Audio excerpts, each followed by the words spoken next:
নমস্কার বন্ধুরা, আজকের পর্বে থাকছে একটি হেলদি প্রোটিন স্যালাডের রেসিপি।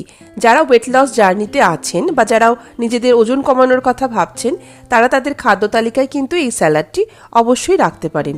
খাদ্যগুণে ভরপুর এই স্যালাড একাধারে হেলদি এবং টেস্টি করে বানানোর চেষ্টা করেছি। এর মধ্যে প্রোটিনের পরিমাণটাকে যাতে একটু বাড়িয়ে রাখা হয় সেই কথা মাথায় রেখে আমার আজকের এই স্যালাডটি তৈরি চেষ্টা করেছি। এই স্যালাডটিকে একেবারে ব্যালেন্সড ওয়েতে বানানোর। চলুন দেখে নেওয়া যাক আজকের এই রেসিপি। স্যালাডটিকে বানানোর জন্য প্রথমে একটা বড় পাত্র নিয়ে ফার্স্ট ভেজিটেবল আইটেম হিসেবে নিয়ে নিচ্ছি গাজর। একটি গাজরকে তার উপরের খোসাটাকে ছাড়িয়ে ভালো করে ধুয়ে প্রথমে গ্রেট করে নেব। আমরা এখানে সবথেকে যে ছোট গ্রেটিং পোর্শনটা রয়েছে সেটা দিয়ে একেবারে ঝিরিঝিরি করে গ্রেট করে নিচ্ছি গাজরটিকে। এখানে একটা কথা বলে রাখি, এই স্যালাডটি বানানোর সময় আমি যা যা কাঁচা সবজির ব্যবহার করেছি সেগুলো সব কিছুই আমি 10 মিনিট গরম জলে আগে ভিজিয়ে রেখেছিলাম।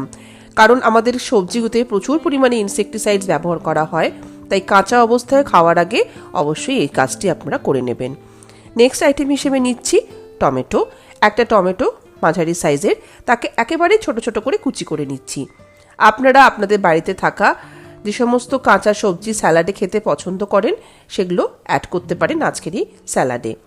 টমেটোর পরে আমরা নেক্সট আইটেম হিসেবে নিয়ে নেব একেবারে ছোট ছোট সাইজের 3খানা পেঁয়াজ। প্রত্যেকটা সবজির কিন্তু নিজস্ব খাদ্যগুণ আছে। যেমন পেঁয়াজের মধ্যেও কিন্তু অনেক অনেক খাদ্যগুণ আছে, কিন্তু যারা কাঁচা পেঁয়াজটা স্যালাডে খেতে পছন্দ করেন না তারা অবশ্যই পেঁয়াজটিকে অ্যাভয়েড করতে পারেন। পেঁয়াজের পরে আমরা নিচ্ছি লঙ্কা। সবুজ কাঁচা লঙ্কা ভিটামিন সিতে ভরপুর।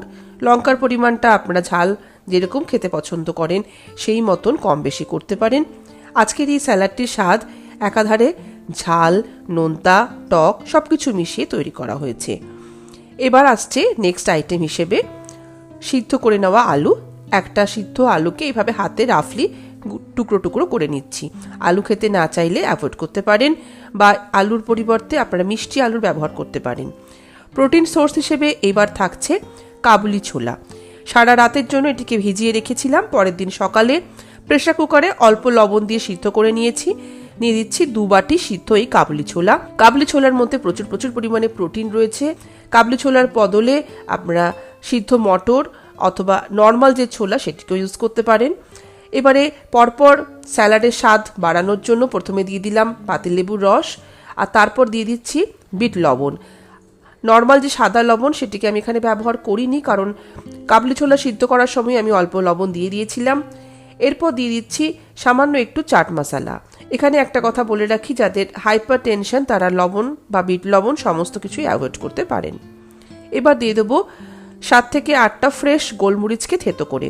গোলমরিচ অবশ্যই স্যালাডে ব্যবহার করবেন, কারণ এর নিজস্ব একটা খুব ভালো খাদ্য গুণ আছে। তবে গোলমরিচের পাউডার যেটা মার্কেটে পাওয়া যায় সেটাকে না ব্যবহার করে এইভাবে ফ্রেশলি গুঁড়ো করে সেই গোলমরিচের পাউডারটাকে দেওয়ার চেষ্টা করবেন।